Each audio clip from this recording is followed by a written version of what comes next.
أعوذ بالله من الشيطان الرجيم. بسم الله الرحمن الرحيم.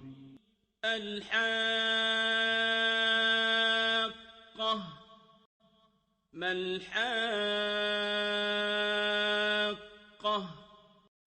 وما أدراك ما الحاقة؟ كذبت ثمود وعاد بالقارعة.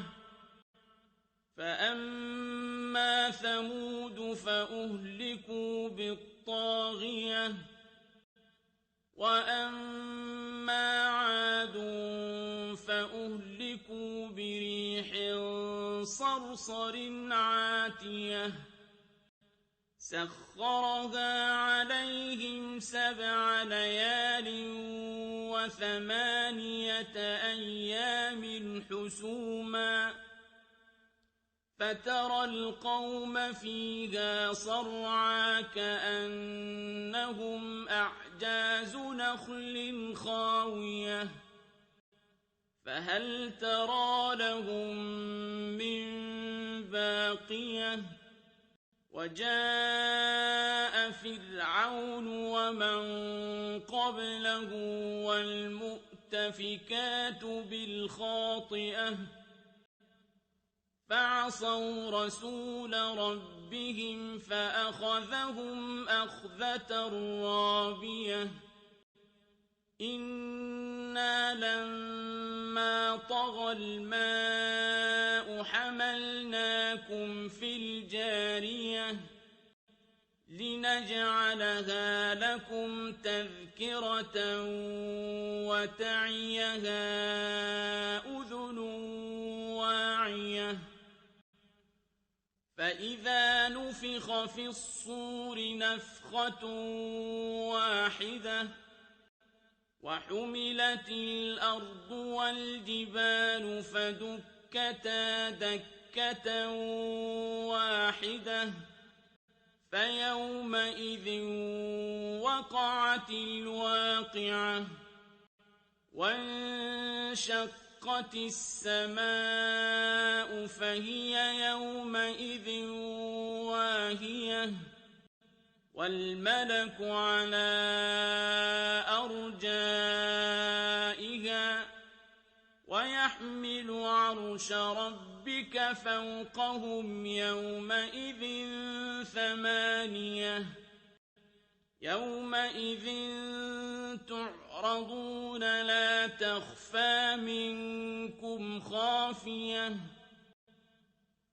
فأما من أوتي كتابه بيمينه فيقول هاؤم اقرءوا كتابيه إني ظننت أني ملاق حسابيه، فهو في عيشة راضية في جنة عالية قطوفها دانية.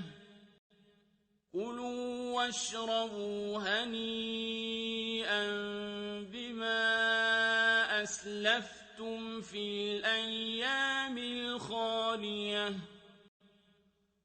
وأما من أوتي كتابه بشماله فيقول يا ليتني لم أوت كتابيه ولم أدر ما حسابيه، يا ليتها كانت القاضية ما أغنى عني ماليه هلك عني سلطانيه.